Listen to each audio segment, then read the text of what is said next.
Hello everyone, আসসালামু আলাইকুম। আপনাদের আজকের ভিডিওটা ফেসবুক পেজ এবং ফেসবুক আইডি দুটোর জন্যই কাজে দিবে। তো দেখুন, আপনার আইডি হোক কিংবা পেজ হোক, আপনার অবশ্যই কভার পেজের জন্য একটা নির্দিষ্ট একটা রেশিও দরকার, মানে একটা মাপ দরকার। তো আপনারা চাইলে মন মতো বসিয়ে দেন এবং বসায় দেওয়ার পরে দেখেন যে হয়তো মাথা দেখা যাচ্ছে ওই কভার পেজের, আর নয়তো পা দেখা যাচ্ছে এরকম, বাট ফুল ছবিটা কিন্তু শো করে না অনেকের কভার পেজে। তো আজকে আমি সেই সঠিক মাপটা দেখিয়ে দিব, আর যারা হচ্ছে ফুল ছবি দিতে চান ওইটাও আমি দেখিয়ে দিব যে কিভাবে দিতে পারেন।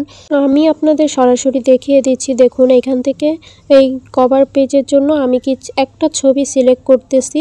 তো এখান থেকে গ্যালারিতে আসলাম, গ্যালারি থেকে যে কোনো একটা পিক আমি এখান থেকে সিলেক্ট করে নিতেছি।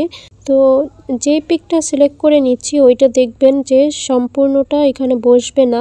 তো এই যে দেখুন, আমি প্রথম পিকটা সিলেক্ট করেছি, এটা কিন্তু আমার এই যে দেখুন সম্পূর্ণ পিকটা কিন্তু এখানে শো করতেছে না, আপনারা দেখতেই পাচ্ছেন। তো এর সমাধানটা আমি কিভাবে করব তা আমি এখন সরাসরি দেখিয়ে দিচ্ছি। তো কেউ ভিডিওটা স্কিপ করবেন না, স্কিপ করলে বুঝতে পারবেন না। তো শুরু করা যাক। দেখুন, সর্বপ্রথম আমি প্লে স্টোরে চলে গেলাম। প্লে স্টোরে গিয়ে আপনারা সার্চ করবেন ম্যাজিক ইরেজার লিখে। তো এই যে দেখতে পাচ্ছেন আমার এটা কিন্তু নামানো আছে অলরেডি, যেই কারণে এখানে ওপেন লেখা রয়েছে। তো আপনারা অবশ্যই এই অ্যাপসটা নামিয়ে নেবেন। তো আমার যেহেতু অ্যাপসটা নামানো আছে আমি দেখিয়ে দিচ্ছি। দেখুন, এখানে ক্লিক করে নিলাম। এখানে ক্লিক করার পরে এইরকম কয়েকটা লেখা শো করবে। তো এখান থেকে আপনারা সরাসরি এক্সপ্যান্ড ইমেজ এটার উপরে ক্লিক করে দিবেন, তাহলে আপনাদের গ্যালারিতে নিয়ে যাবে। তো আমি এর উপরে ক্লিক করে দিচ্ছি। এই যে দেখতে পাচ্ছেন, এইখান থেকে আমি যে কোনো একটা ছবি, ওই যে প্রথম ছবিটা আমি আপনাদের দিয়ে দেখালাম ওই ছবিটাই আমি এখান থেকে সিলেক্ট করে নিচ্ছি। তো এখান থেকে সিলেক্ট করার পরে এখন দেখুন নিচে কিন্তু রেশিওগুলো শো করতেছে। তো একটা পেজ অথবা একটা আইডির কভার পেজের জন্য আপনাদের কত রেশিও দরকার এটা অনেকেই জানে না। তো এই যে এখানে দেখতে পাচ্ছেন 16:9 এই রেশিওটা আপনাদের দরকার। তো আপনারা চাইলে এখান থেকে একটু ক্রপ করেও নিতে পারেন, উপর থেকে বা সাইড থেকে আপনারা যেভাবে করতে চান এখান থেকে ক্রপ করে নিতে পারেন। তো এটা হওয়ার পরে এই যে দেখুন 16:9 এটার উপরে ক্লিক করে দিলাম।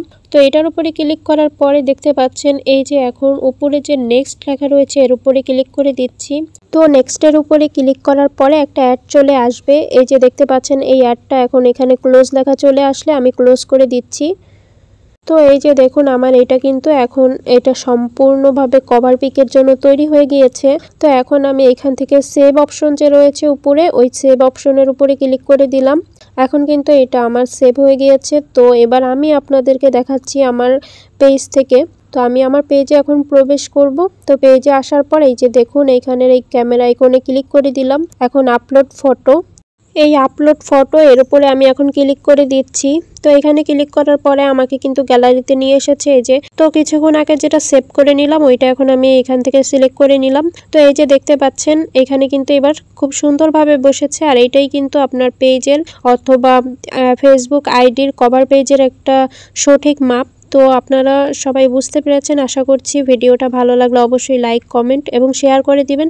আর একটা ইম্পর্টেন্ট কথা বলে দিতে চাই, যারা হচ্ছে বিজনেস অথবা ইনকামের জন্য পেজ খুলেছেন তারা কিন্তু অবশ্যই আপনাদের সঠিক মাপটা নিতে হবে। সঠিক মাপ যদি না নেন তাহলে কিন্তু এখানে কপিরাইট চলে আসবে, মানে ইস্যু দেখা দিবে আপনার পেজে। তো আশা করছি বুঝতে পেরেছেন। পেজ থেকে দেখলে পেজটা অবশ্যই ফলো দিয়ে রাখবেন, আর চ্যানেল থেকে দেখলে অবশ্যই সাবস্ক্রাইব করে রাখবেন। আর যারা অলরেডি সাবস্ক্রাইব করে রেখেছেন তাদেরকে অসংখ্য ধন্যবাদ। আল্লাহ হাফেজ।